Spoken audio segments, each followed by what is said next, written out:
Selamat pagi anak-anak, kita masih di materi di pembelajaran kedua di bagian B, yaitu pengaruh iklim bagi manusia. Tuhan menciptakan iklim yang memiliki manfaat penting bagi manusia, binatang, dan tumbuhan. Iklim di suatu negara atau wilayah mempengaruhi musim yang ada di Indonesia sendiri.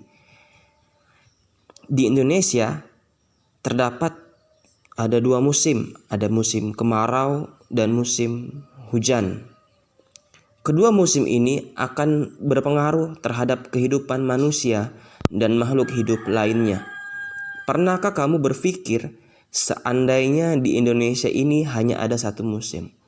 Apa yang akan terjadi? Seandainya hanya ada satu musim, mungkin akan terjadi bencana, misalnya hanya musim hujan saja. Hujan yang terus-menerus terjadi akan membuat volume air sungai naik. Bencana banjir akan terjadi. Tidak hanya itu, hujan yang berlangsung terus-menerus juga menyebabkan tanah longsor. Masih ingat cerita Nuh? Tuhan mendatangkan hujan selama 40 hari, 40 malam tanpa berhenti. Peristiwa ini menyebabkan bumi dipenuhi air. Lalu bagaimana seandainya hanya ada dua musim panas? Apa yang akan terjadi? Pepohonan akan layu dan mati. Kekeringan terjadi di mana-mana. Manusia sulit bertahan hidup.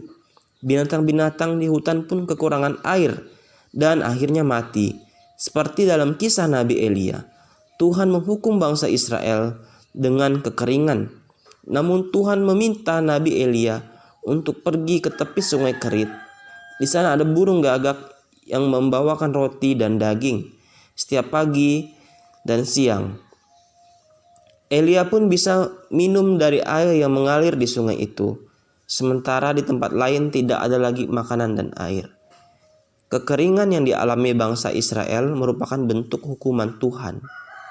Mereka telah menyakiti hatinya berulang kali. Akan tetapi Tuhan tidak membiarkan umat Israel mengalami penghukuman berlarut-larut. Tuhan telah mengatur segala sesuatunya dengan baik, termasuk mengatur semua musim.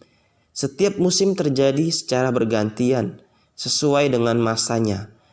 Melalui musim yang silih berganti, Tuhan memelihara seluruh makhluk ciptaannya, termasuk Tuhan memelihara kita. Inilah bukti kemahakuasaan Tuhan, bagaimana Tuhan mengatur semuanya amat baik. Tuhan mengatur musim secara bergantian sesuai dengan masanya. Hujan, panas, ya. Ini semua Tuhan atur dengan baik. Begitu hebatnya Tuhan. Begitu luar biasanya Tuhan bagi kehidupan manusia. Sungguh kita bangga mempunyai Allah seperti Tuhan yang berkuasa, yang memikirkan semuanya dengan amat sempurna, dirancangkan yang terbaik bagi manusia. Terima kasih anak-anak, kiranya kalian mengerti dipengaruhi iklim bagi manusia. Bagaimana kita bersyukur kita memiliki Allah yang hebat, Allah yang dahsyat. Tuhan memberkati kita.